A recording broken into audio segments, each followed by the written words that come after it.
Today we have a very interesting panel and no less interesting subject.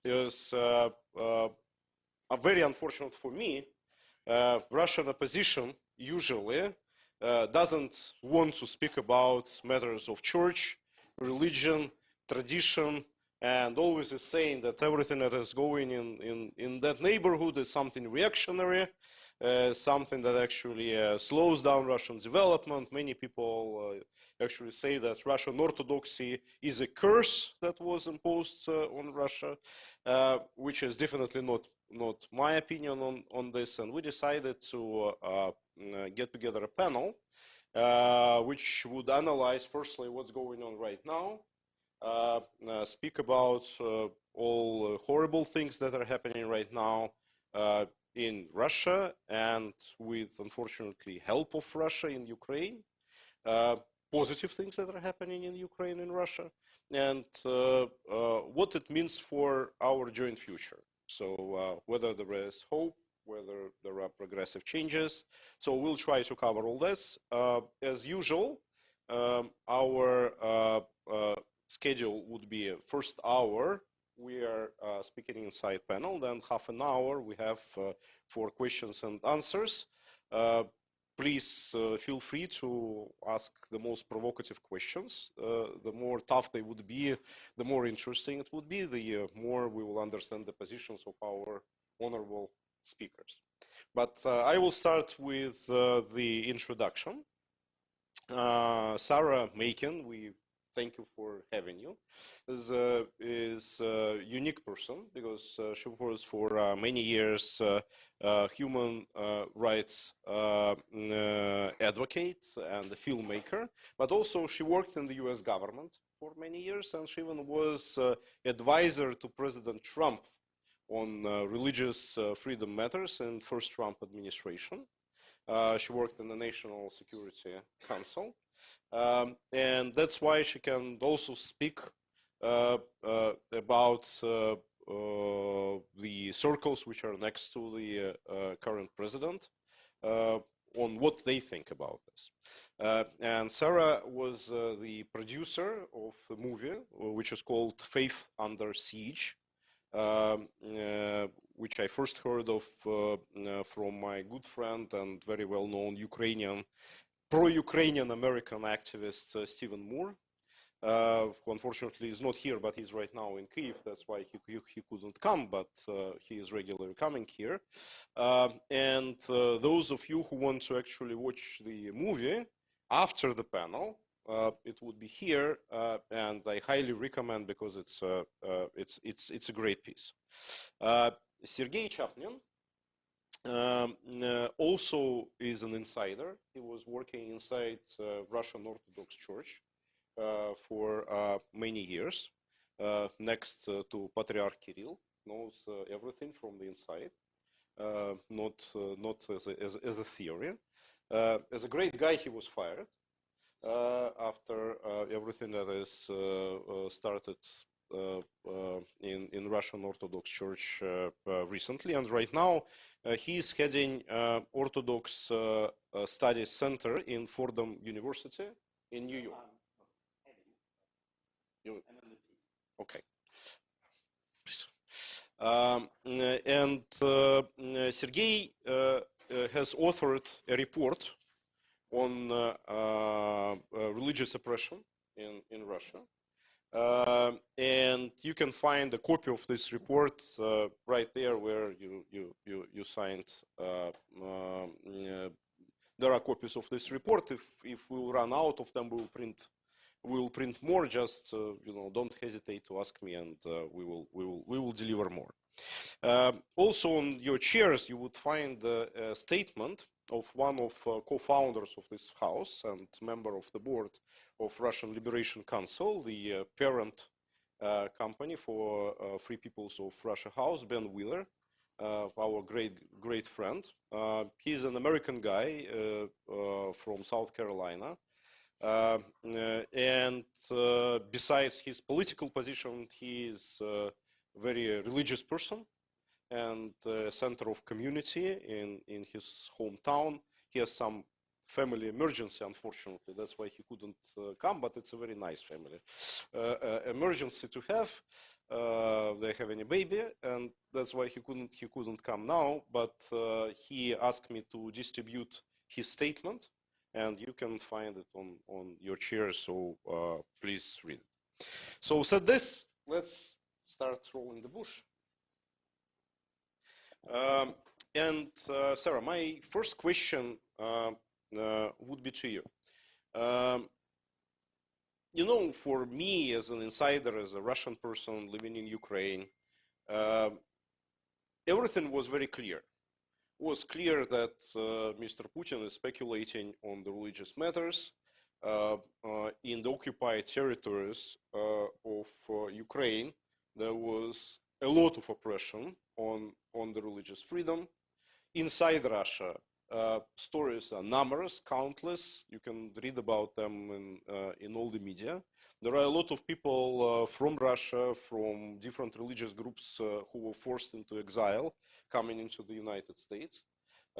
Actually, in Northern California, there is more than 1 million people of Russian speakers, mainly with Protestant background, who even have their own media, you know, speaking about all those issues. Despite that, last year in the United States, we hear a lot in MAGA circles that, you know, oh, Mr. Putin is such a great conservative guy, you know, he's supporting church, he's supporting religion, and Ukrainians are banning their Orthodox church. So you went there, you made this movie. How you would explain this phenomenon of this post-truth in the modern day United States? Thank you for having me, by the way. It's nice to see you all. You know, I think the easiest way to answer that is to remind people of what Russia is, well, and I don't necessarily mean the Russian people, what Russia's government is very good and best at, and that is propaganda. And they have invested billions of dollars over the years to convince people that they are a certain way, that they are not. In 2021, I believe, the State Department put Russia on their list of religious freedom violators, one of their countries of particular concern, they called it. And they listed out the persecution, which, you know, you're the expert, you'll talk to this, I'm sure, but so this shouldn't be a surprise to us. But I think what your question gets at is, why are people fooled? Why do they believe Putin is this defender of the faith? And, you know, in the end, I think it comes down to money. I think it's a propaganda machine, and there's a lot of money behind these efforts. And that filters down into government and politics in all kinds of weaselly ways. You know, it's not always so easy to look up, you know, did a particular conservative commentator who is followed by the right, was he paid directly by somebody? You're not going to find that. But there's something there. We keep digging. We're going to keep digging because the truth is that he is, in fact, a defender of only one faith, and it is the one that he allows. And it is not, in my opinion, I don't know the man's heart, but I suspect it is not done because it is a message from the Lord to do it that way. Religious freedom for all, whether it's Christian or Muslim or agnostic or atheist, is important for all of our faiths to be protected. And so a defender of the faith would be somebody who genuinely respects the freedom of conscience and belief from every person. And he clearly does not subscribe to that. But to answer your question, I think the answer is money and influence. I do want to share this. I remember when I first joined the White House, we had all kinds of security briefings. I had a very high security clearance. I had a high title. And so we had a lot of time with the FBI where they were background briefing us on all kinds of things. And I will never forget when they asked us, who do you think has more agents in this country today?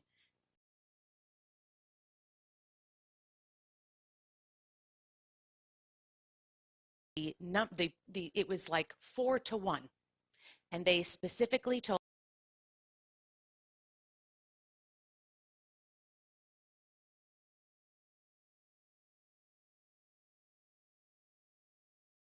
than any other country. So I think there's a lot of influence and there's a lot of money. I think that money is a necessary factor, but it's not a sufficient factor. And propaganda is never efficient when there is no fertile soil for the propaganda. And people can be fooled when they're ready to be fooled, when they want to be fooled. And somehow, right now, we see the situation when people actually want to be fooled. That's why they are receiving well what they hear. And why do you think is that? And do you think it's a long-term trend, or just because, say, Democrats were so much in supporting Ukraine, so by nature, everybody who is against Democrats, you know, they started listen more to Russian propaganda? Yeah, that's a good point. The fertile soil part, you're absolutely right. I think there is an exhaustion from war, and I think the MAGA crowd, rightly so, does not want to be involved in any more foreign wars. I understand that. I have lost friends and loved ones in Iraq and Afghanistan. I've spent a lot of time in Iraq. It's very personal to me, but when you see conflicts like this happening, there are other ways that the United States needs to stand up and be strong. That doesn't necessarily require our armed forces on the ground. But I think some of that nuance just doesn't make it down. It doesn't filter down. And so I think there are two things. Yes, I think the support for Ukraine has been seen as a Democrat or Democratic aligned issue. And then there's the issue of, well, it's none of our business and we don't need to get involved there, which for anybody who knows Russia knows that that is utterly ridiculous. It is, of course, something we need to be concerned about. So you know, to answer your question about, is this permanent? No, I think the tide will turn when we push back against their propaganda and their narrative enough. And we help people recognize that we are not suggesting sending troops and Americans on soil in Ukraine, that there is a larger global issue going on here that we need to address and be present for as the United States. And maybe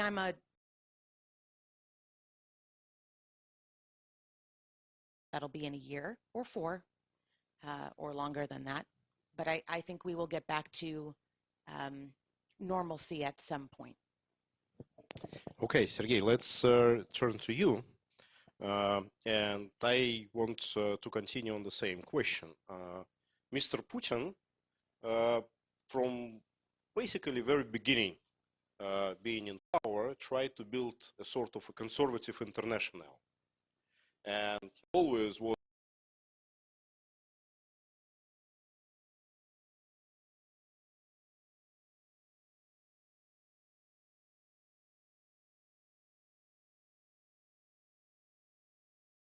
went to church before he got elected as a president, and it was Sergei Pugachev who boasted that he was the guy who first brought him to church and introduced him to Tikhon, you know, and to people like that. But right now, nevertheless, he is projecting that he is the main protector of the faith, that there is nothing more important but the conservative traditional values, and that this gay Europa is dying, that those bloody liberals, you know, they have no Lord in their hearts, and we in Russia, we do.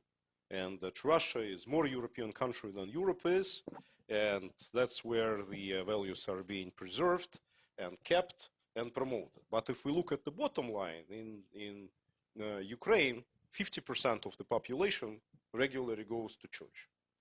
In Russia, 5. And it's a sharp contrast, which actually says, you know, where the traditional values are more common. So the question to you, being inside the church, there was such a great momentum in 1990s when people started to come. I myself personally was baptized by my own initiative in 1989. My parents said, like, did you go crazy, you know? And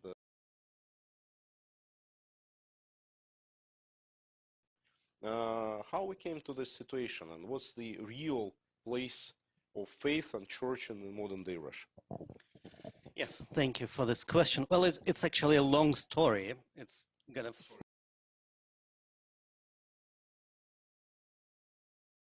99.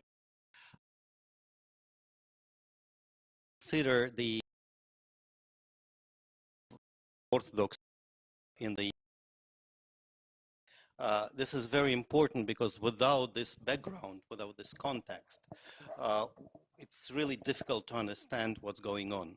So by the beginning of the 20th century, Russian Church was very active, socially active, and kind of with rather good theological schools and ideas of reforming the church, and the council that opened just a few weeks before the October Revolution, 1917, was one of the major events in the history of the Orthodox Church of the second millennium.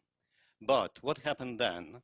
After the revolution, the church divided into 4, 5, 6 different groups. And finally, only one that is loyal, kind of 100% loyal to communist state, survived, and in 1943 gained its kind of legal status. The church was illegal since 1918 till 1943. And that was the church that actually was how should I put it? Wasn't just loyal. It was faithful, kind of literally faithful to the communist regime.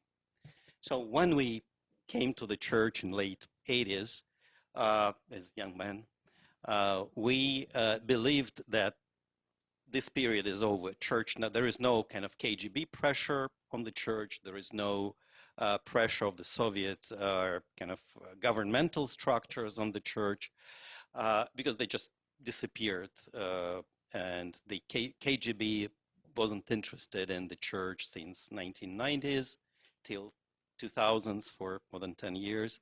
There was the council, that the governmental body that was controlling the church, was kind of closed. So most probably there was a chance for the church to be free, to be a democratic church, independent church in a democratic society. That was our kind of vision at that time. But the problem was that this this really huge lay movement of the early 90s was growing not because our church structures recognized the importance of this lay kind of grassroots movement, but because all the church bureaucrats and bishops and church administration, they just didn't know what to do, because they used to leave consulting their kind of KGB or supervisors all the time. So when they realized that there will be no more supervisors, sort of, what shall we do? So that continued for 5, maybe 7, 8 years. And then they realized, well, okay, there is a chance to be a part of this new ideological post-Soviet concept, kind of to form the new post-Soviet identity on Christian values. Nothing happened, because the society was secular. And just coming to the question of traditional values, they realized, and that was, I would say, almost a brilliant idea, that when the society is not interested in Christian values, in the gospel, in something based on the gospel, then there should be kind of substitute. And that's what traditional values are. if you look at the usage of our words and terms in Russian language, you will clearly see that no one, literally, no one was using this term traditional values until kind of late 2000s. So it's a new term, just kind of a little bit more than 15 years old. And it really worked perfectly because secular society and the concept of traditional values isn't clear. So if you will compare what, for example, the Russian Foreign Minister Lavrov will say in United Nations about traditional values, this is one thing, and what Putin is Putin's message delivering to Russian citizens, it's something really different. So that's how Russian propaganda now works. They have one message to the citizens and another message to the international community. So that's a very interesting game. And the church decided to play this game on the side of the state. And Putin's vision, that's my last point, and Putin's vision of the state and of Russia is relatively simple and pragmatic. So all different spheres of life, not just political, economic, financial, military, whatever, science, religion included, should be controlled by some sort of nuclear power state corporations. So state corporation is in charge for certain area like whatever, railway, nuclear power, so on gas, oil, and religion. So the Russian Orthodox Church is, from Putin's perspective, is a special corporation within the Russian state that controls our kind of religious life. Sometimes not only our Orthodox Christian community, but in a way, Russian Orthodox Church is in charge for kind of all believers, Protestants, even Muslims, not kind of directly, indirectly, but all these communities should have good relations with the Russian Orthodox Church in order to achieve some kind of understanding within the state officials. But you mentioned the history, and Russian Orthodox Church before 1917 already became a part of the government machine. And that played very much against it. It essentially was annihilated because many priests were seen just as government officials of the old Tsarist monarchy. And as a result, it was completely destroyed. Right now, I am witnessing, and I think it's a very unfortunate thing, it's very unfortunate for the country, it's not related to Putin, whatever, but I think it's really unfortunate for society, the very similar process that the Russian Orthodox Church once again becoming, is, as you said, a state corporation, as a part of the government machine. And what's the outcome? Maybe the regime would manage to evolve somehow, but if not, it would be demolished once again, and the church would once again go in a deep crisis. What can you say about the actual spiritual life?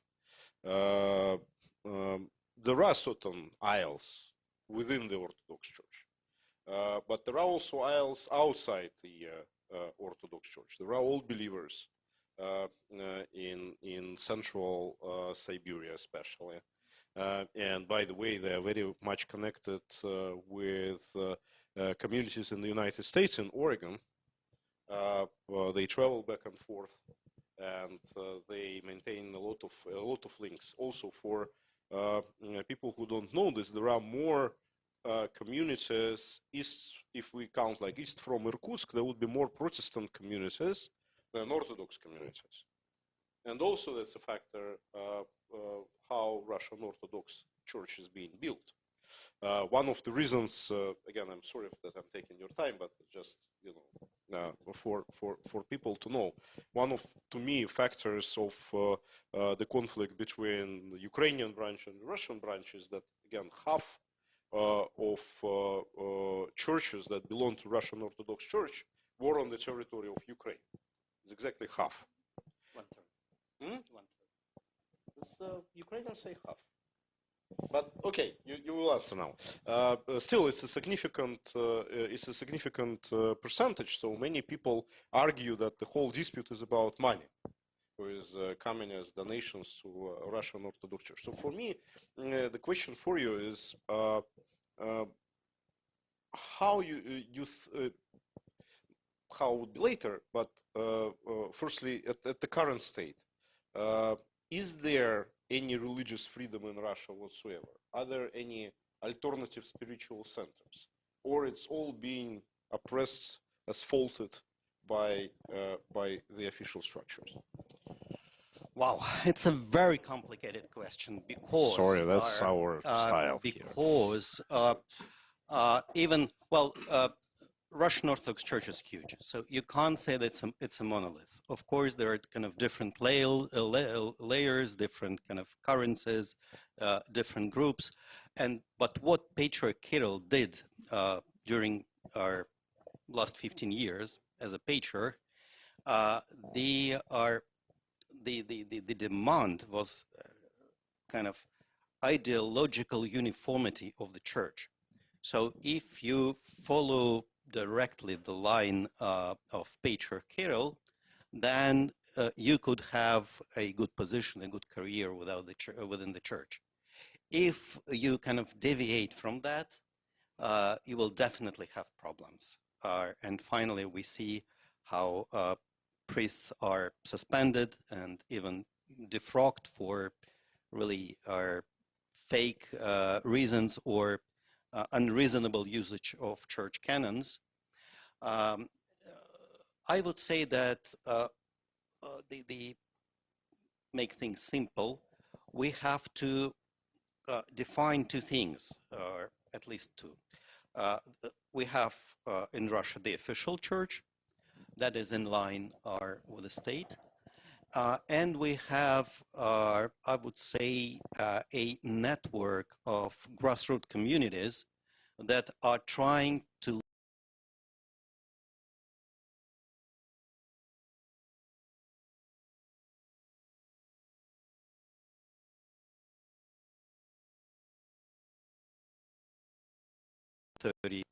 more than 30,000 parishes altogether. I believe the statistics is like we have in the Russian church altogether, we have 36,000 parishes, and 12,000 were in the Ukraine. So what happened? Actually, and you mentioned all believers in Russia are also in line with state propaganda, and the metropolitan, All Believers Metropolitan is almost copying Patriarch Kirill in his public statements supporting the war. The same is going on basically with Protestants, and it's interesting that Muslim community, Muslim Ummah, is not involved at all in all our kind of pro-war or even anti-war activities, because it's quite interesting, because you know that we have two major groups of Muslims that are very different. One is in the Caucasus, and the second one is in Volga and kind of Urals and Siberia region. But they have the same vision of the Ukrainian war, that this is the war of two kafir states, two states that are not Muslim, so they are not interested at all. Literally, they are not interested at all in what's going on as a religious community.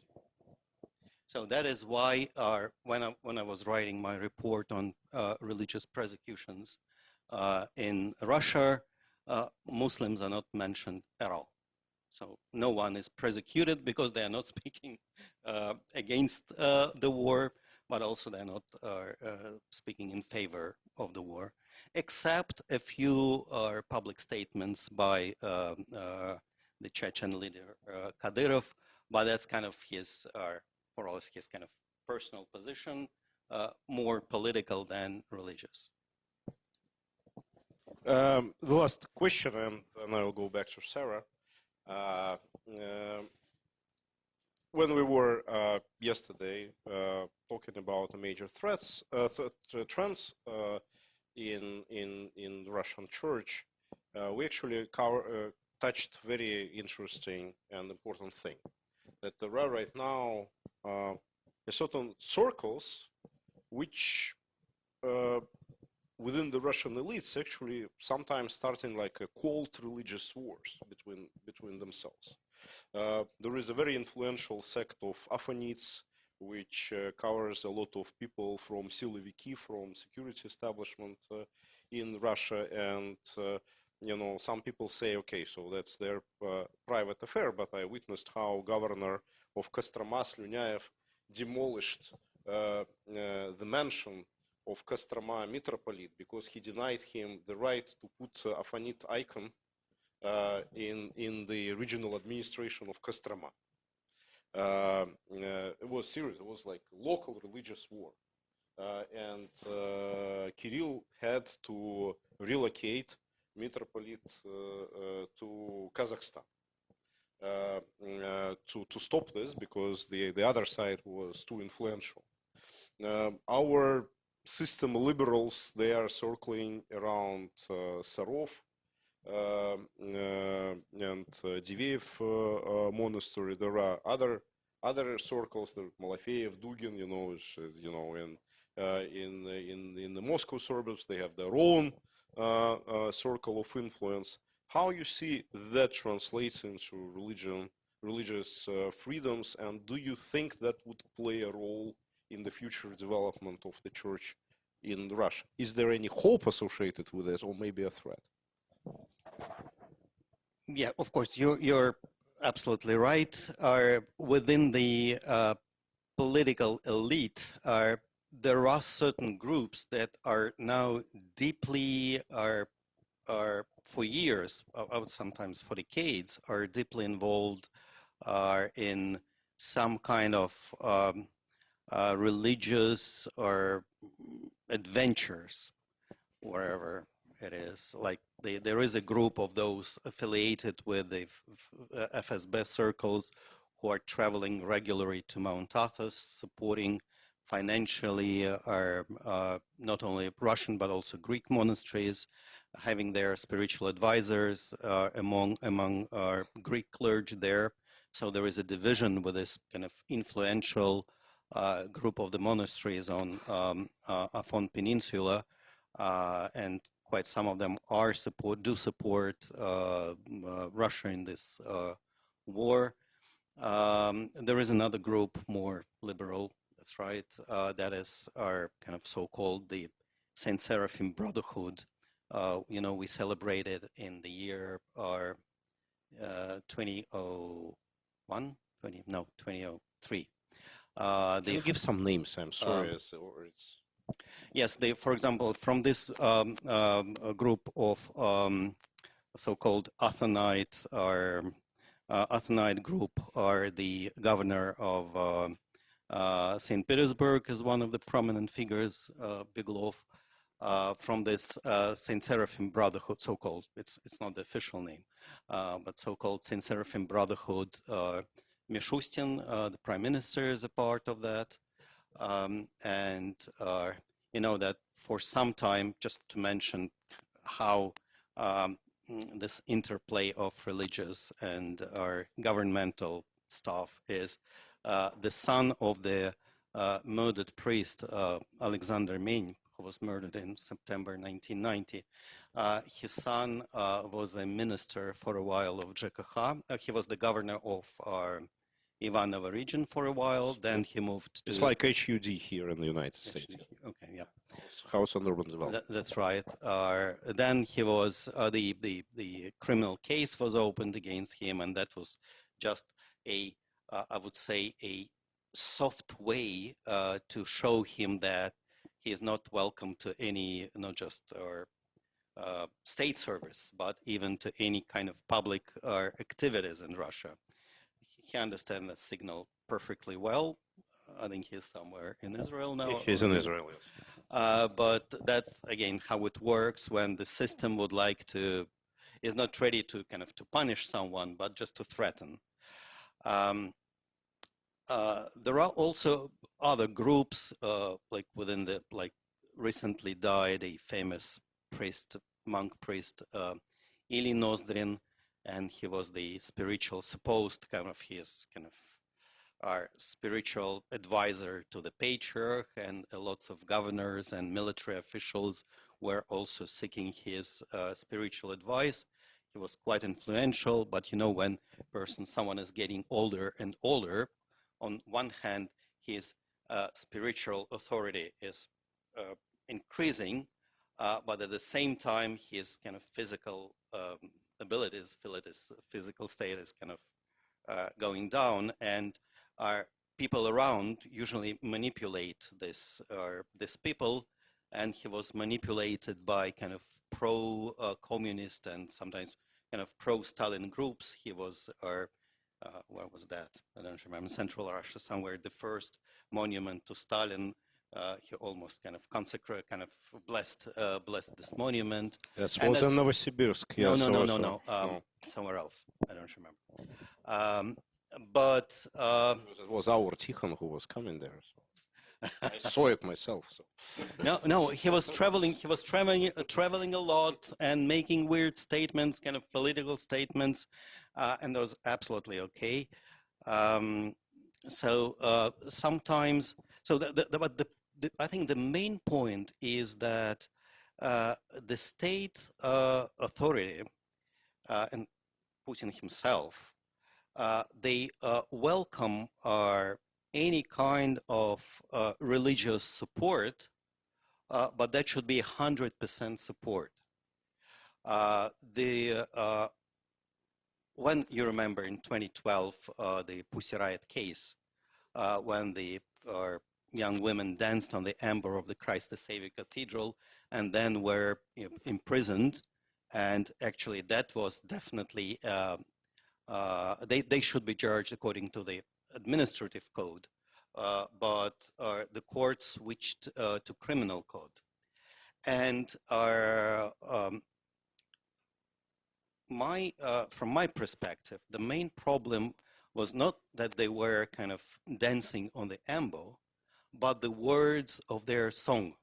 Because the main line, or the refrain of their song was, Mother of God, kind of Theotokos, cast away Putin. And that was a revelation for Putin himself. I would say he was threatened by that, because his understanding of religious life was quite simple, that he is giving money to the church, he is giving his kind of political support to the church, so the church should pray for his health and prosperity, period. And then he realized that religion is something different, that there could be people, kind of young people, getting into the church, praying, cast away Putin. And that was a kind of mystical, or something that was something mystical to Putin. And that is why they were in prison. He was frightened. And he was frightened not kind of in a political way or financial, he was spiritually frightened, maybe for the first time in his life. And he would like that not to be happen again.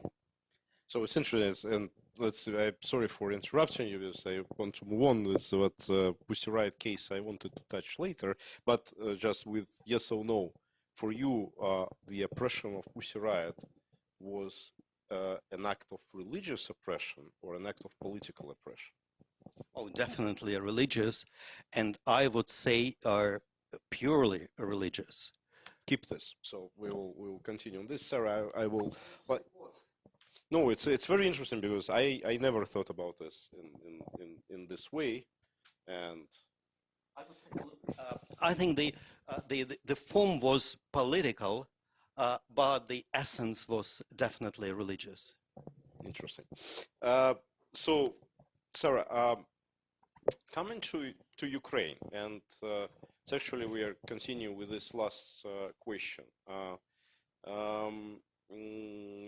We know numerous cases about oppression of people who don't belong to Russian Orthodox Church in eastern regions of Ukraine. And if you'd like, you can speak more about what you witnessed and what's in the movie, but everybody can watch the movie. But my question is, how you see it? Is it an act of religious oppression or an act of political oppression? So is it the main factor is that they would be disloyal, that they would be loyal to a different center of political influence, or because they belong to a different faith, different confession? I think it is the fact that, so the evangelical and Protestant Christians in Ukraine have been systematically targeted at a higher rate than any other believers there who are potentially not part of the ROC. And the reason for that is because they are a growing group. Ukraine is often talked about as the Bible Belt of that part of the world. We talk about the Bible Belt of the U.S. being right in the south and Texas, and so the number of Protestant and evangelical, in particular, believers has been growing there consistently over the years. And especially in Donbass, by the way, Protestant center in Ukraine is Donbass. Right, and there's a number of different reasons for that, but you know, there's a lot of missionaries that have gone over there that have sort of, you know, evangelical missionaries, but so they're growing. Number one. Number two, they are not controlled the same way, right? There is a lack of hierarchy. There is no hierarchy in evangelical Christianity or in many circles within Protestantism. I can speak a lot to evangelical because I am one. And so I know we have one leader, and that one leader is Jesus Christ. It is not any dictator or president or authoritarian figure. It is Jesus Christ. And so I think Putin is scared because you cannot control somebody who's who answers to one, and it is Jesus Christ. And so that's what scares him. Again, I will repeat, I don't know his heart, but I find it very hard to believe that he is scared of his soul or what happens to it. I think the reason he does these things is for power and control and political reasons. If he truly cared that there were a group of people who were potentially praying for his demise, I think there would be other places he would turn if that were the case. To me, that is not the response of a spiritual and godly man. I think everything he does is not because he has a deep-seated religious, desire to know the Lord or to know his God. I think it is for power and political reasons. And whom do you see are perceived with more hatred? Are they Protestant or are they followers of Orthodox Church of Ukraine? That's a good question. I don't know that I can answer that. I think they're all a threat to him, just in different ways. I think probably those who have actively separated from the Russian Orthodox Church are probably more of a threat to him. But, again, the sort of the thing about the evangelicals and the Protestants is their one leader. I think, even within the Ukrainian Orthodox community, there's a hierarchy there, right? There's an element of sort of, you know, there can be government influence, or there could be if there isn't currently. But that just doesn't exist in evangelical and Protestant circles. And so they are very hard to control. Yeah, I totally agree. It's easy, extremely easy for Putin and the current administration to deal with hierarchical churches, because there is a hierarchy in the state, there is a hierarchy in the church, and that's understandable. So when the state officials meet with kind of horizontally organized communities, kind of the majority of the Protestant communities, they don't know how to deal with that. So because when you are kind of transmits the message, whatever message it is, to the hierarchical church, no, that's the patriarch, will told him, and he will told the others, and the others will say yes. So when the reality is that you have to address all the leader of kind of dozens or hundreds of communities, that's almost impossible for the state. And because they would like to transmit regular messages, then that makes that has no sense. I mean, they need kind of hundreds of officials just to deliver this message. So the easiest way is just to eliminate these communities, to make them outlaw, and that's what they did in Ukraine, and now they're trying to do the same thing in Russia. So if the community of certain group of community is not loyal, then the mechanism is quite simple, though they won't be able to rent a space for their services. The community will move to a kind of private houses, especially in the regions.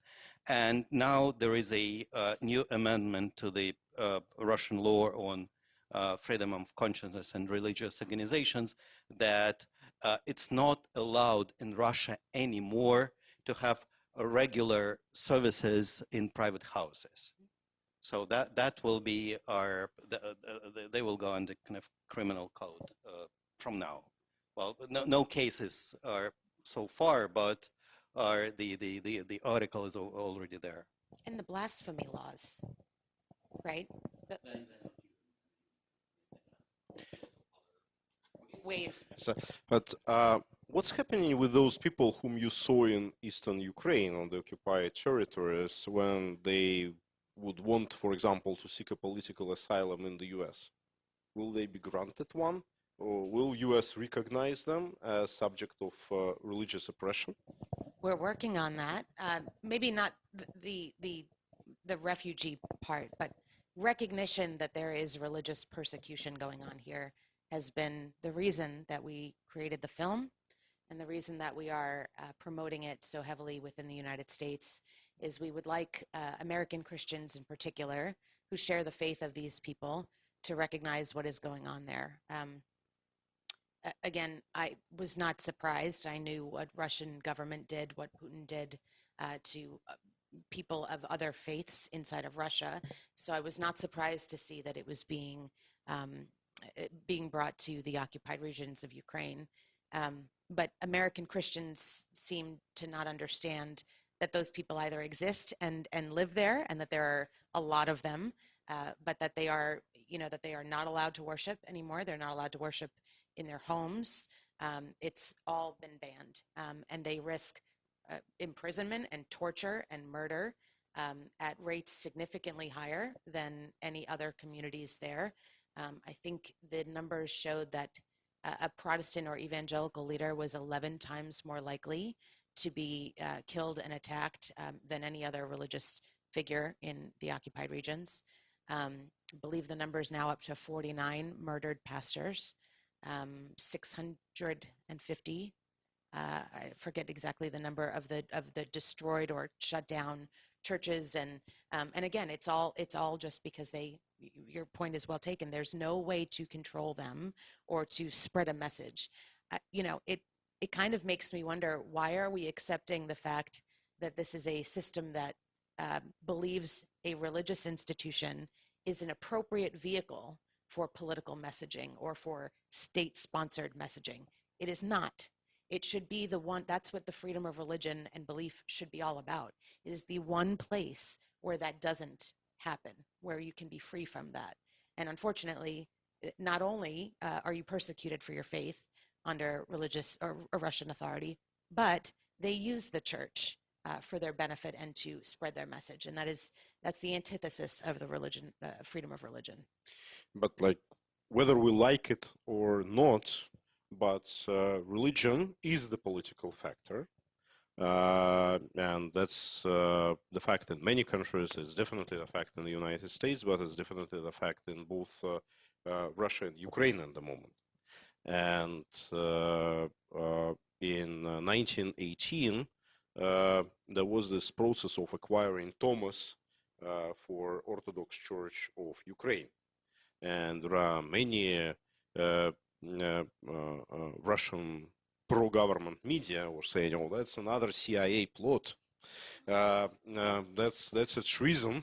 That's the part I missed. That's the third reason why they hate the evangelicals and the Protestants, is they believe they are CIA plants. Are they? No. No, of course not.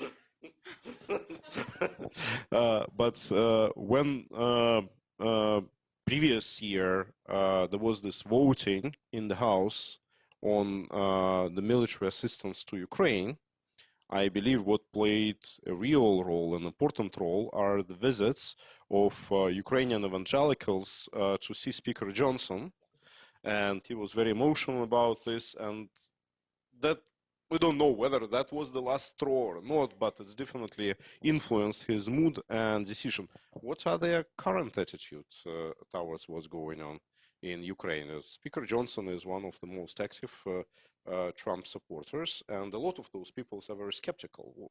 What's happening right now in the US government circles on this?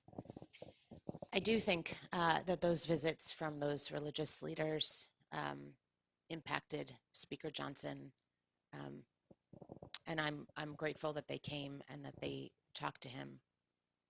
You know, I think there are just pressures beyond that, and the work really now belongs on people like us who've made the film to move the Christian community in the United States to recognize that this is a persecution, to raise their voices, and to become enough of a bloc that they move their representatives. You know, I have witnessed over the years our work with whether it was Uyghur Muslims or, I mean, all kinds of communities around the world. If you can move communities of faith to speak up for each other, that helps create political pressure. I think that's what's needed right now. And we're working tirelessly to do that, whether it's in Christian media, on Christian TV. The film has been on CBN, the Christian Broadcast Network, TBN, Trinity Broadcast Network, Newsmax, which is not a religious media, but it's right of center, it's conservative. Those are our target audiences, because we are hoping that rather than it just be a visit from Pavlo Ngurian or, you know, some of these pastors to Speaker Johnson, we're really hoping to move an entire voting bloc of people in the United States to speak up for them. Okay, so starting the last section of the questions that I wanted to ask, I would also start from you, Sarah, to continue on the previous question. What I personally see in Ukraine, that the religious factor is actually one of key factors of how Ukraine is being integrated in the Western community. One of the first projects after Ukraine regained its independence in 1991 was establishment of Ukraine Catholic University in Lviv. And that was sponsored by Ukrainian diaspora in the United States, in particular, you know, several gentlemen, which we well know in New York and here in DC. And in general, Ukrainian diaspora, predominantly they are Greek Catholic in terms of their confession. And that was a factor how to pull Ukraine into the West. And then this Thomas process, it was huge, It was the spinal cord of Poroshenko's campaign in 2019. They invested huge money in how making this Thomas happening. And to me, it was a great surprise that Constantinople Patriarchate actually moved that quickly. That was clearly politically motivated move. But at the end of the day, the bottom line, that's one of the reasons of this war. When when Putin is saying that we should look at the origins of the war, that's one of the things that he is mentioning among top 3 reasons: NATO, oppression on the Russian language, which is also always a bullshit, but nevertheless, and religion, and the church, the oppression of the church. So denazification was all in the concept of Russian language and the church. The denazification has been split into these two matters. So how you see from the outside whether it is an important factor, and do you think that in future it can be a similar factor in Russia? I don't know that I'm qualified to answer the question about Russia. Come on, you were supervising religious freedom Yeah, worldwide. there isn't any there. I mean, when you have a patriarch who is blessing the bombs and saying that, you know, if you go and fight and die in this war, your sins will be saved and you'll be washed clean. I mean, that's not even a... We shouldn't confuse the orthodoxy with one infidel. Sure. But it's, I think with regard to Ukraine, I think there has been a growing desire for them to grow closer to the West over the period of years.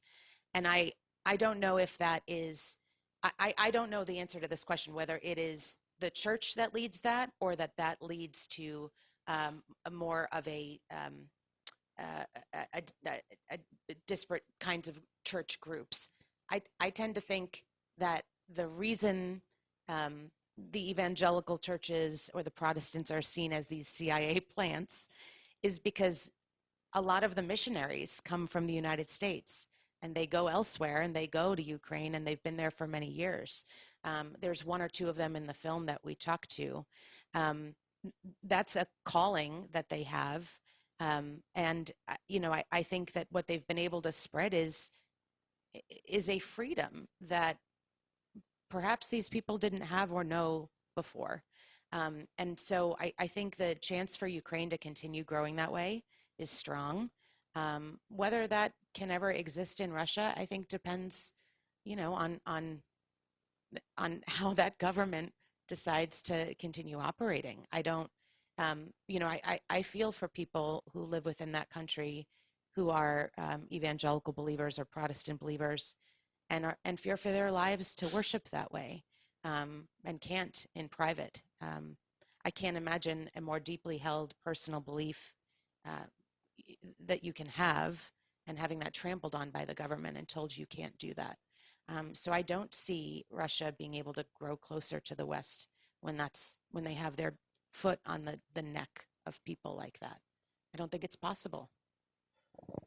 Sergei, so my question to you, basically, it's the same question. You see, Sarah is saying that it's up to Russian government to decide, not ordinary Christians. What do you think is the case? Because right now, obviously, the Russian Orthodoxy is rather a factor of separating Russia from the Western world. It's the symbol of our separate way, of the third way, that we are the ancestry of Byzantium, the third Rome, and we shouldn't listen to nobody else. And Putin is actually proud of this. And a lot of Russian propaganda machine is being based on people who are very close to current Russian Orthodox Church. When European Union was created after World War II, it was actually Robert Schuman from France and Konrad Adenauer from Germany who made this idea of Christian democracy as the foundation of the new union. And that's how European Union was born. Many people right now debate that, those principles are being totally forgotten, but still Christian democratic parties are the key driving forces in many countries. Do you believe that the same thing may happen to Russia? Well, I should start probably with I should say that earlier, that the Orthodox Church worldwide, America included, is in deep crisis. And the division in Ukraine between the Ukrainian Orthodox Church and the Orthodox Church in Ukraine is a part of this crisis. And what is going on with the official church in Russia, I will continue to use this term, is a part of this crisis. And this fundamentalism in America that is now a part of the Orthodox Church, whatever it is, the Greek Archdiocese, the ROCOR, the Orthodox Church in America. It's just the illness, the problem of all Orthodox jurisdictions in the United States. The Balkans have their own problems. Romania is going within 2 months to canonize saints of the 20th century who were in their early years directly involved in pro-fascist activities in the pre-war Romania. It's a part of this bigger crisis. The whole situation with the Orthodox Church in the beginning of the 21st century is really bad. So I don't know what will be the way out, or most probably, for the moment, I think the things will go worse even than it is now. Speaking about Russia and kind of Europe, of course, well, I believe it was in late 90s when there were first attempts to create a concept of a very special Russian Orthodox civilization. I think that wasn't convincing. So, I mean, it seems that they're not using this term anymore in their kind of propaganda. But the idea to separate Russia from Europe is, I would say, is a non-Christian idea. It's a kind of pagan idea. Of course, pagan Russia is not a part of Europe. Christian Russia is is an integral part of Europe. So what is your perspective? If you are for kind of pagan Russia, and I believe actually, speaking about Putin, he is a believer. He definitely has his own kind of religious vision of the world, but he is not Christian. So he is, formally, he is. But if we will ask him, what is your creed, Mr. Putin? What is your creed? Not just don't read it on paper, I mean, from the prayer book, but just your personal creed. This is something pagan. So from that perspective, of course, he would like to separate himself from Europe, from Christian world, and he will fight with this Christian world. And the problem is that that was, I believe, back kind of 10, 12 years ago when I introduced the term post-Soviet civil religion. The idea is that Russia used, and propaganda included, they use Orthodox vocabulary, Orthodox terms, Orthodox wrapping, whatever it is. So all the formal and internal things are kind of Orthodox Christian, but the essence, the message, is not Christian at all. And of course, and if we'll look at the situation from that angle, we will see that this war of Russia in Ukraine, and they say this, we're not fighting Ukraine, were fighting with the West. This fight, and they fight kind of, and they're trying, that is kind of one of the first sermons of Patriarch Kirill, that it's a metaphysical battle between good and evil, and Russia is on the side of light, on the side of good, and the West fighting Russia on the territory on Ukraine is definitely an evil. How Putin has said, we'll go to heaven and they will just die. Yeah, that's it's just for him. It's just as simple as right. But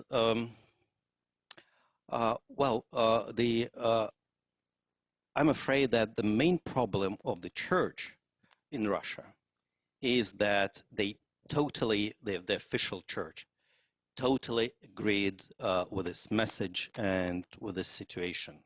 So they are happy to be kind of formal Christians, and they're ready to transmit any message, even if it is kind of satanic in its nature.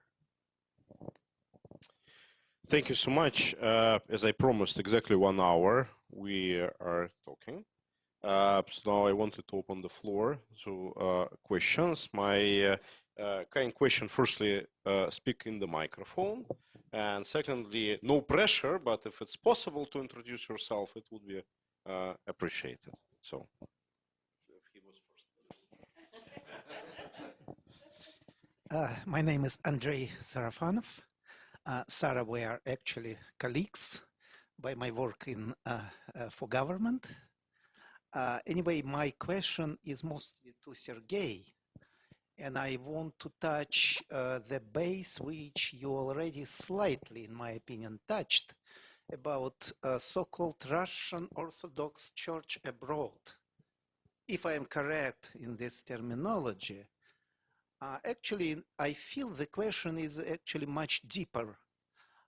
So after Great October Social Revolution, it separated and started to be independent from Russian Orthodox Church was essentially destroyed by Stalin's regime anyway. And for decades, it was in opposition to communism regime. Then in 90s, as I remember, it was kind of reunited or so with Orthodox Church inside Russia, which was now allowed to be in some kind of prosperity. But anyway, in current situation, you mentioned that Putin is actually not a Christian because he betrayed the basics of Christianity. And following this thought, I would even say that the current Russian Orthodox Church inside Russia is also not betrayed basics of Christianity, because killing people is actually definitely is against this. So my question, where is now Russian Orthodox Church abroad? Why they don't condemn the war? Why we don't hear their voice? It's a great opportunity to bring Eastern Christian valuables to society, to raise their voice against the war, against killing, where it is. Well, I should say, just going back to the situation in Russia, I suggested that, believe back in 2017, that those Russians who are going to the war in Ukraine, to so-called smaller war in Donbass and Lugansk, if they are Christians, Orthodox Christians, they should be excommunicated by the church. That should be the public gesture that will keep the church to its kind of closer to the gospel message. It was a big scandal, and some people are still kind of remember that I'm kind of saying this kind of weird things. Nothing happened, of course, but I think that's the way how the church should deal with this sort of problems. Well, of course, they cannot kind of well, people will go to fight, and especially if they are kind of like mercenaries, they are paid. But they should know that if the church will be the church, then they will just excommunicate it. Of course, that wouldn't happen. As for Rokor, you know that the primate of Rokor, Metropolitan Hilarion, died, the previous one, in May 2022. And the new one was elected in September, Metropolitan Nikolai. And I met with him right in September 2022, and I suggested him that we could kind of help him to draft a message, a statement condemning the war. And of course, I understand that there are kind of political problems, kind of church politics involved, but well, no hurry, we can do this kind of draft within a month, 3 months, but we should do that. And he smiled and say, okay, nothing happened. And I told him also that, look, that will be your second mistake of the same kind, because the history of Rokor is that there was a Russian metropolia in the United States after the October Revolution in 20s and 30s, and actually Rokor came to the United States only in late 1940s. Why? Because Rokor was established in Sremski Karlovci in Serbia in 1924, I believe, and it was supported financially by Hitler. So there was sponsored, Rokor was sponsored by Nazi Germany.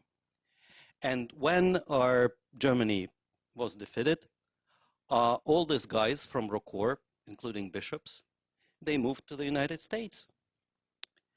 And they split the church here. So there was not just Russian metropolia, there was metropolia and Rokor. Then part of the Rokor became the independent Orthodox Church in America, and part, kind of only 33 parishes, remained directly under Moscow Patriarchate. So I told Metropolitan Nikolai, you will do the same mistake again. You were directly under, and you were praising Hitler, and we all know this, documents and sermons. Now you're going to praise or keep silence about Putin. Who you are then?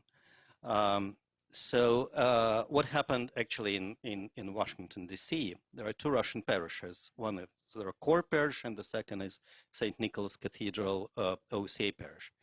And there was a huge exchange of parishioners back in 2022, when those who are anti-war, they all moved from the Rokor parish to the OCA parish, and those who were pro-war, vice versa. And because our Russian embassy is close to St. Nicholas Cathedral, and they used to go there, now they won't come to St. Nicholas Cathedral. They're all going to Rokor Church. So it's like that even here locally. Evgenia Sorokina, I'm a DC resident for over 25 years, so I'm well familiar with those two churches which you mentioned. Basically, you answered my question. I was really unhappy to see how the St. Basil's Cathedral fell sort of under this Putinist spell. So the Father Victor, whom I know very well, who baptized all my children, he still praises Patriarch Kirill. So I stopped going there altogether because I cannot hear that. Why do you think he is such a staunch propagandist for Putin and for RPC? Is his particular parish financed by Russian government, or I kind of lost in your discussion, how did St. Nicholas Cathedral become different? They used to be KGB church, as everybody used to say about them. But now they seem to be on another side of the barricades. How did that happen? And may I add to this for you to elaborate. It's really RPCZ, like they were anti-KGB, and now they totally succumb to KGB rule. The Russian white diaspora was always very anti-communist regime, and now they are the main promoters of Putin's ideas abroad. So how did that happen, and do you think that the new diaspora, not the old diaspora, but the new Russian diaspora, can be the agent of change? Yeah, you see, the main problem of ROKOR is, and actually this is not only the problem of ROKOR, but that's the issue embedded in Russian Orthodoxy in different regions of the world, is that those who were kind of pro-communist and those who were anti-communist, they know only one mode of existence of the church, a church as a part of the Orthodox Empire, or whatever, communist empire, Putin's empire, doesn't matter. The key word is empire, Church of Empire. And back in I believe 2016, I wrote an article for First Things, Church of Empire. And this is the key to this problem. So it doesn't matter how you or whom you support politically, communist, anti-communist, but if you have the idea of Russia as an empire, then you will be happy to see how the empire supports church and how the church supports empire. And this is the trap that for ROKOR. They were anti-communist, for sure. They were genuinely anti-communist. But when they saw in late 90s, in 2000s, and on, that Russia is an empire again, that churches are rebuilding, monasteries are reopening, and Putin is speaking about traditional values and all this blah, blah, blah, then they are all happy. They're sincerely happy to see that and to believe that this is true. There is no critical thinking. Just an example, 2 months ago, I was in Jordanville, and a monk approached me and said, well, who you are, and I haven't been, I gave a kind of commencement speech back 12 years ago there, rather critical about Russian Orthodoxy, and it was well received. Only a few old ladies in their kind of mid-80s said later to me, how can you say that? But all the rest were rather realistic in their approach. So what happened 2 months ago? So a monk in his, I would say, mid-40s, approached me and said, where are you from and who you are? I said, well, I'm so-and-so, and just I left Russia 3 years ago.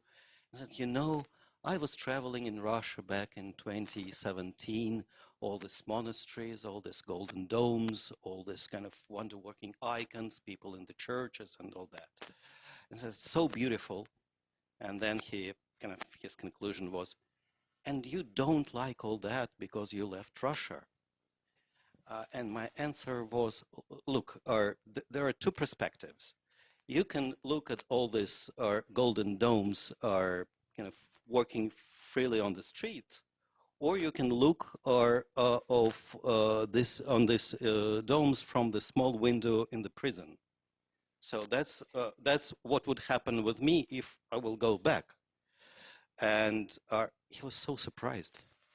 I mean, he literally didn't know what to answer, because he was thinking, well, I'm a kind of higher monk, and I'm preaching to the world, and I'm kind of so spiritual and so on, and he had no word to answer to this situation. He couldn't imagine that literally there is no freedom for Christians, for a person who is kind of standing in front of him.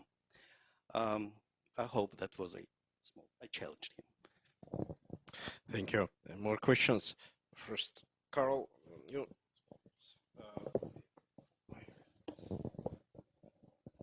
Thank you. Carl Stoltz, formerly with the State Department. I think we met a long time ago there, Sarah. This is a question for you. When I was very young, living in this area, still going to primary school, a lot of churches and synagogues around the DC area had big signs out front that said, "Free Soviet Jewry." And I was very young, and I thought that meant they were giving away necklaces and bracelets made in the USSR. But my parents explained to me what it meant. And that, I think, influenced the mood in America to put in laws and demand that at least the Jewish population of the USSR be allowed to emigrate. I'm wondering if you think it would be useful now to have churches and synagogues and mosques all around America put signs out that said, "Save Russian and Ukrainian Christians." And just that sign on the lawn might cause people to question what they don't understand about the war. Just an idea.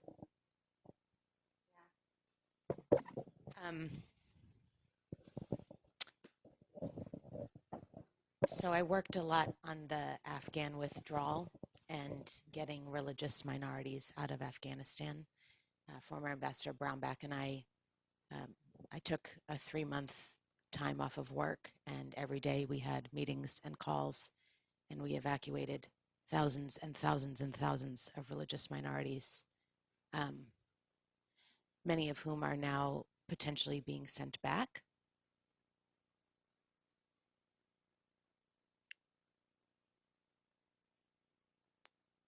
I would love to see a sign outside of every church that says that this country welcomes those whose faith is trampled.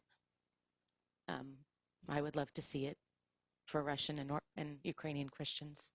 I'd love to see it for my Ahmadi Muslim friends from Afghanistan. Would it make the difference? I don't know. Do you think that somebody can be done for this? For the Christians in Russian Ukraine, or the rest of these persecuted religious minorities? Obviously, my dream would be for everybody who is oppressed. I think the United States needs to have we need to be serious about the importance of freedom of religion. I give the president credit. In his first administration, he did more things for religious freedom than any president before him. He issued an executive order that defined religious freedom as a core tenet of his national security policy. No president had ever done that before. He gave a speech on the sidelines of UNGA, the UN in New York, on religious freedom. It was a breakout religious freedom event with Gutierrez and others. And he finally appointed me on the National Security Council, a role that had been written into law over 20 years ago, and nobody had ever been put in that position. So he elevated the issue of religious freedom outside of just other human rights issues. And I think that for persecuted people around the world, the best thing this country and this government, our government, can do is elevate that among its national security priorities, because I think others will pay attention to that. Similarly, if it is deprioritized, they will take that as a sign as well that it is not important, and they can continue to persecute those with whom they either don't agree or who don't advance their political agendas. But are there any new people on your position right now in this administration? Because for us, it looks like the castle on the shining hill is actually surrounding itself with a great wall. There has been a gentleman nominated for the IRF ambassador role, religious freedom ambassador role. My personal opinion is that in the State Department reorganization, they have taken the Religious Freedom Office and moved it back under DRL, Department of Human Rights, and I wish that were not the case, because again, I see that as a deprioritization of religious freedom issues. So I wish that they would rethink that. And yes, there's been a significant downsizing on the National Security Council, and I do not anticipate at this moment that they are going to fill the position I had on religious freedom. So both of those signals to me are that maybe they just haven't remembered it or thought about it, or and we're working to do that. But the signs so far to me are that they don't recognize its importance again this second administration as they did the first time. I'm surprised to hear that DRL still exists, but good news.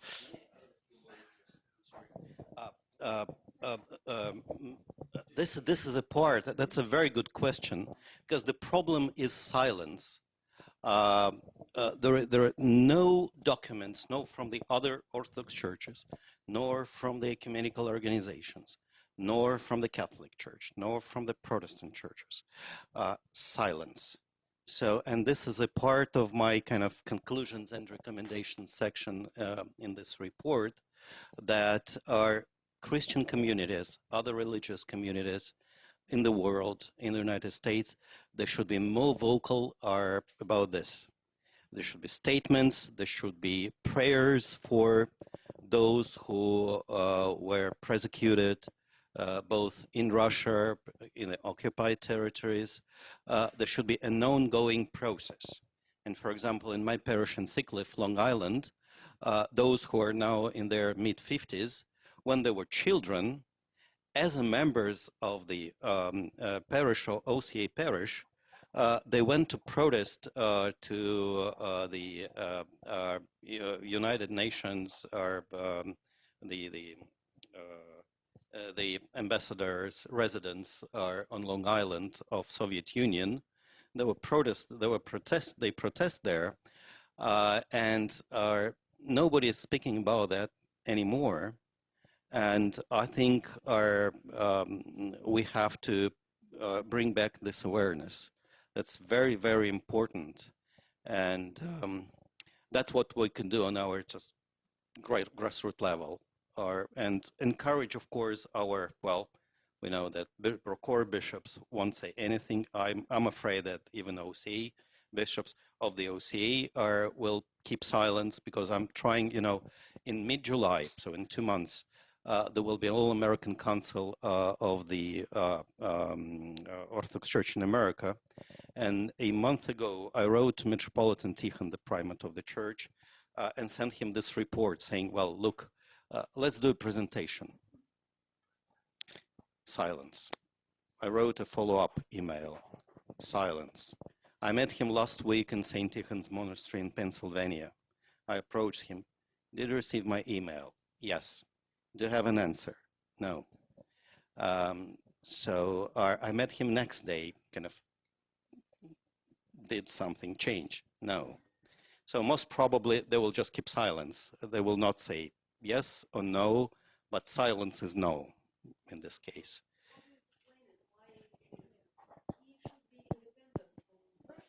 He is not. He is not, because technically, that they got autocephaly independence from Moscow Patriarchate back in 1970, 55 years ago, and almost no other local Orthodox church recognized them as independent church. And that means they still feel that their legacy is connected to Moscow Patriarchate. So Moscow Patriarchate, well, technically it's quite difficult, but generally speaking, it's possible that Moscow Patriarchate and this kind of changing world could remove this Thomas of autocephaly from the Orthodox Church in America. This is their nightmare. Most probably this won't happen, but they're really afraid of that.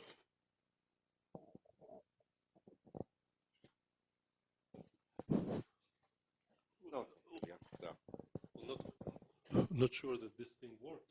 No, it does. That's why. Please speak on this because that's for streaming. Okay. Yes. Ilya Levin, former Department of State Foreign Service officer, retired. I have a question for Sergei. Putin was not much of a churchgoer in his KGB days. Now he is reportedly deeply attracted to Orthodox mysticism. And from what I heard, one of his kind of gurus in the past was Tikhon Shevkunov. Could you perhaps describe this in more detail, kind of his evolution from an atheist KGB officer to an Orthodox mystic? Well, I can give you only kind of my perspective and my understanding, and this is not necessarily true. But what I understand is that when Putin got this power over such a huge territory, and later he was kind of introduced into the, partly by Tikhon Shevkunov, into the history of Russia, he realized that it's a kind of prophetic mission. It's not something accidental that he is a chosen one. That was his kind of basic religious feeling, not articulated, I believe, at all, because he was an atheist. So, but he was so impressed by this kind of feeling of great power that he realized that there is a religious dimension in that. So then the next question is the question of interpretation. So if he will be in the Buddhist state, he will be a Buddhist. If he will be in whatever Muslim state, he will be a Muslim. But of course, in Russia, those who were happy to help him to interpret his mission, his calling, his whatever kind of special relation to God, were Orthodox. And I would say the main person was Tikhon Shevkunov. So this is how he became Orthodox, through this experience of great power. And this is not the way to the church, you know. No repentance, no humility, no wisdom, no love, just no hope, just nothing, just kind of pure power. And this is his all the people around him, they are kind of supporting in him this this kind of, I don't know how to put it, this kind of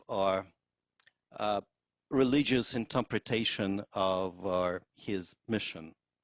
And well, when lots of people around you are telling that you're a chosen one, and this is not just one person, not two, kind of hundreds, and they're doing that for decades, could you imagine what he has in his head?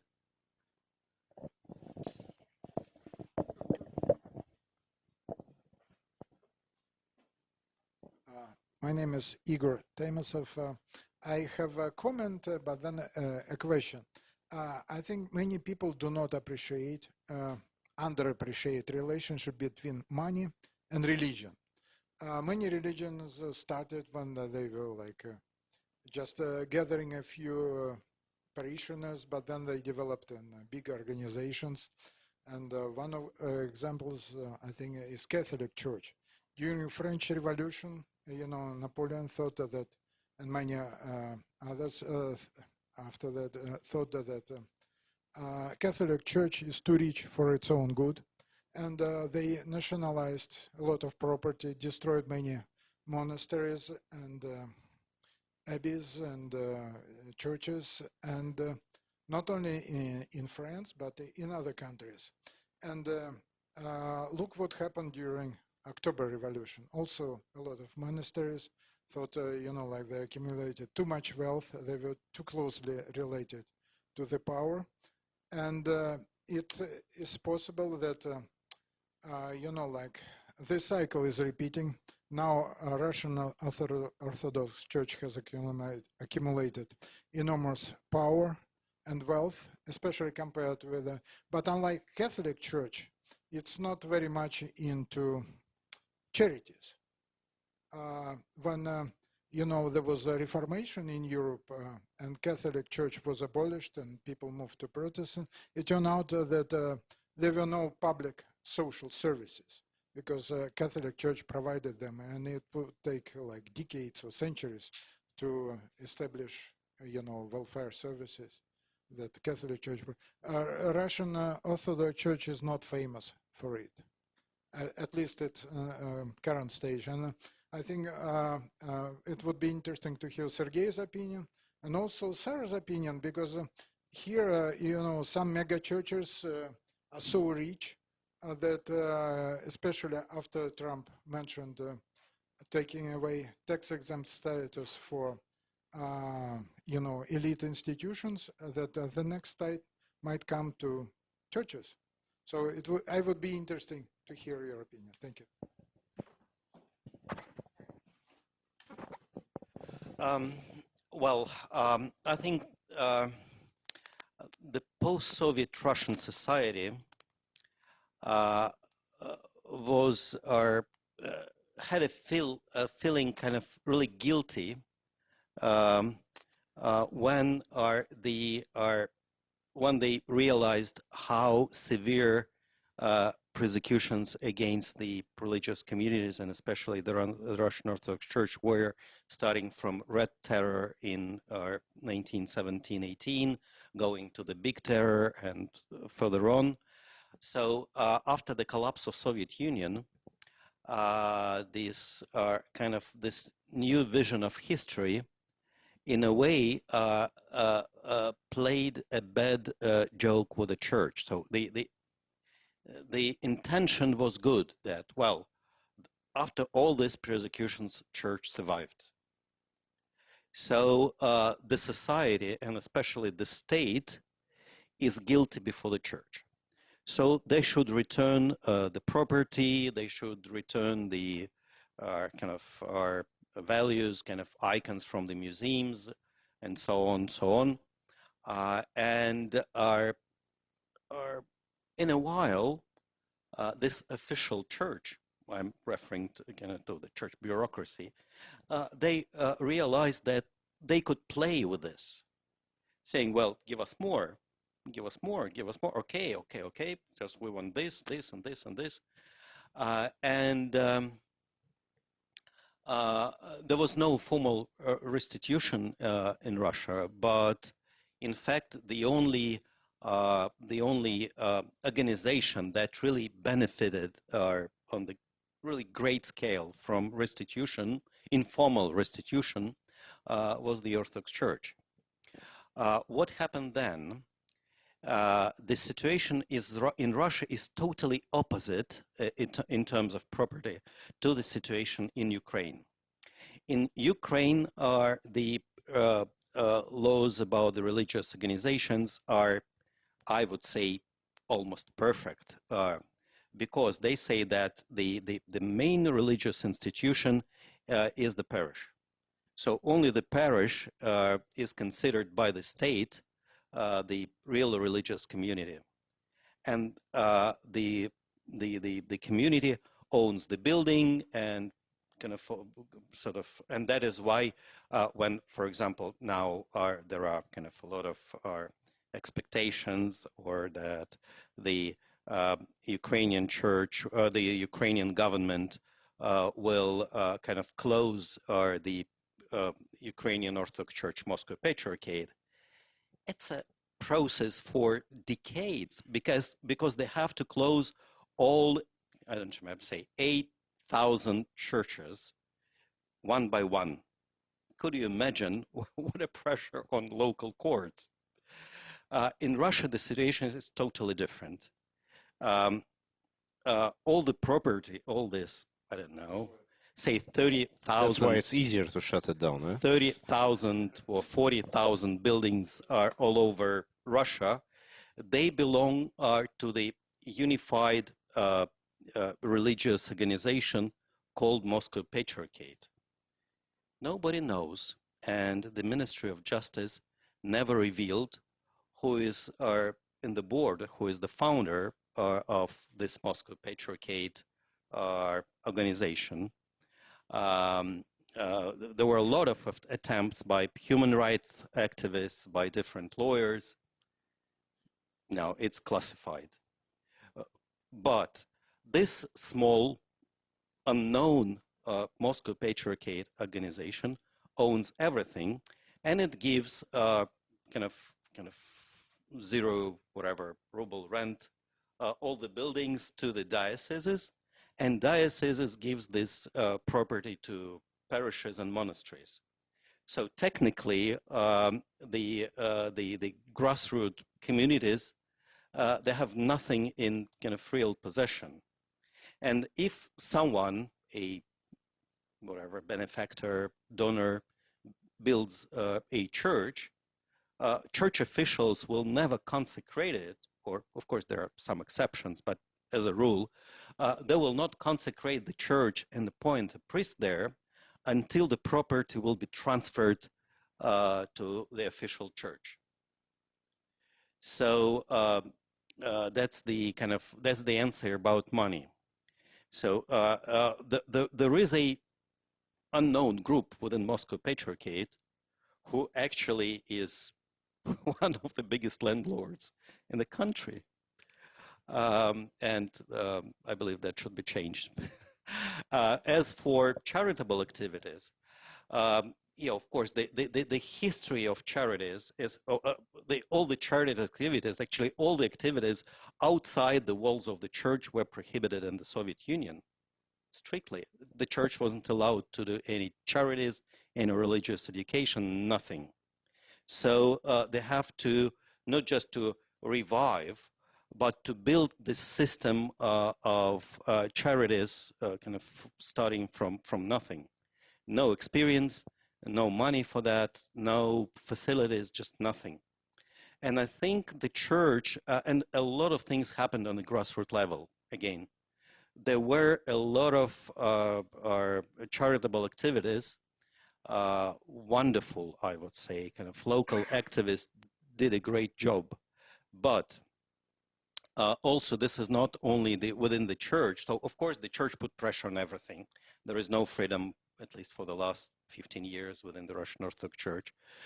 So a lot of our activities that were inspired by Christian solidarity became secular or independent NGOs.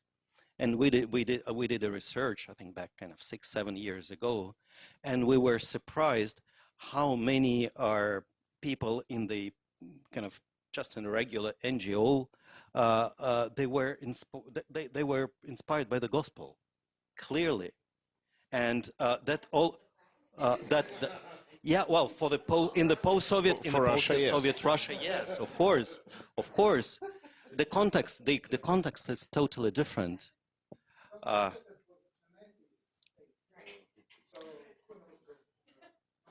But now everything is under pressure again, and I don't know how many of them really survived today. Sergei, before go into Sarah, quick question. In Russia, especially in the 90s, there was this custom between mobsters. Like you kill certain number of people, you build a chapel. You kill more, you build a church. Say in Yekaterinburg, usually it's like 40 killed people. That's a chapel. Whom those chapels belong to? I've never heard of that of numbers, but yeah, I mean the to be a politician like, to hear them. Yeah.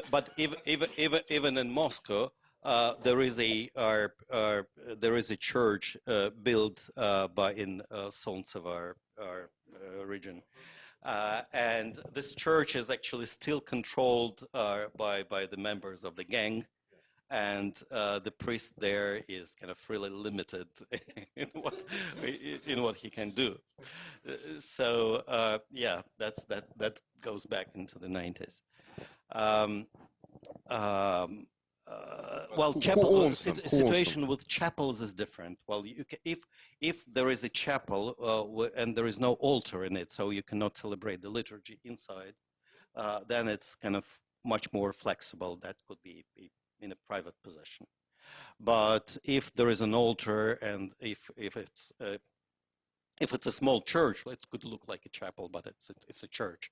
Then, and if it's built not on the private land, for example, you could have a big mansion and build a church there. Of course, the technically church, the official church cannot pretend to have because they used to, they are asking not to transfer not just the building, but of course the land under the building to the church. So if this is technically possible, then of course they will demand that. Sorry. By the way, there are other denominations where that happens quite frequently as well.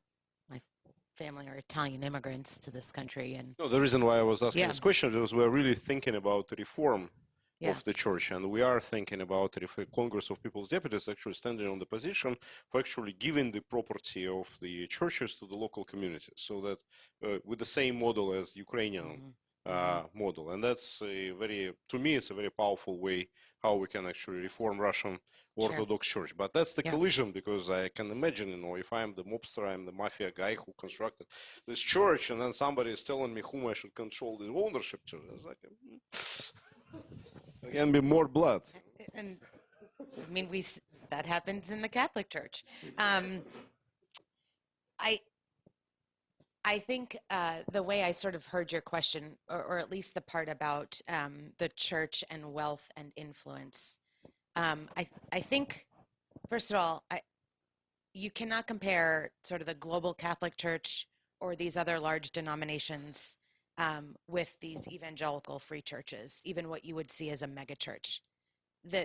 There is no comparison when it comes to the amount of money in the coffers.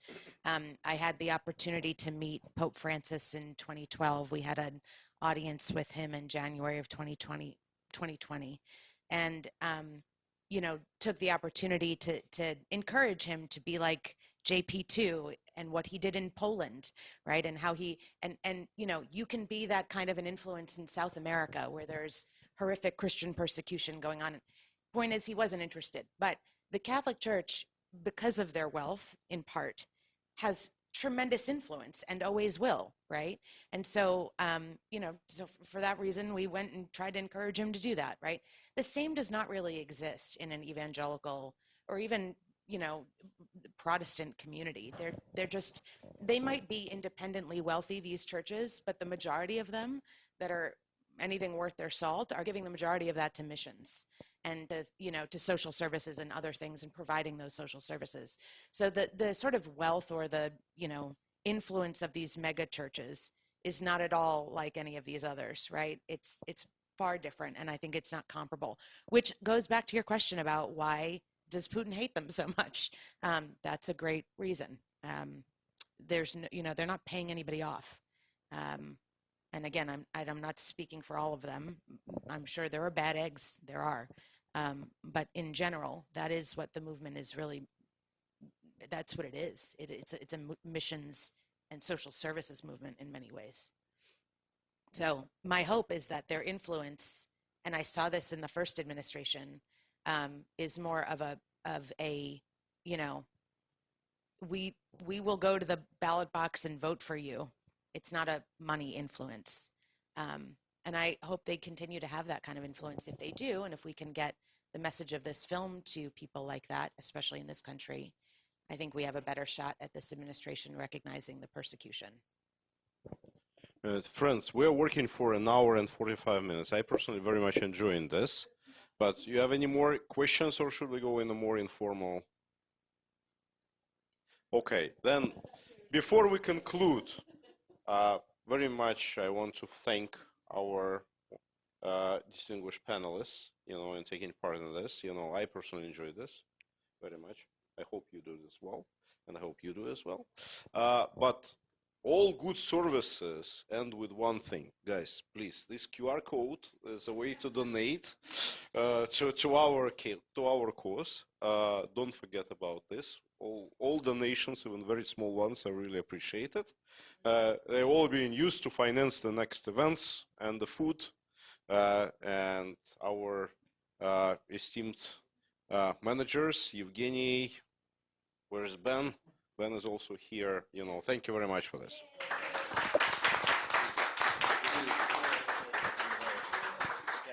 And please spread the word about this report. You have QR codes among your friends and parishes. We need that. We really need that. Thank you. Anyways, in 10 minutes, movie time. And if you don't watch it here, it is on YouTube as well. faithundersiege.com and on YouTube.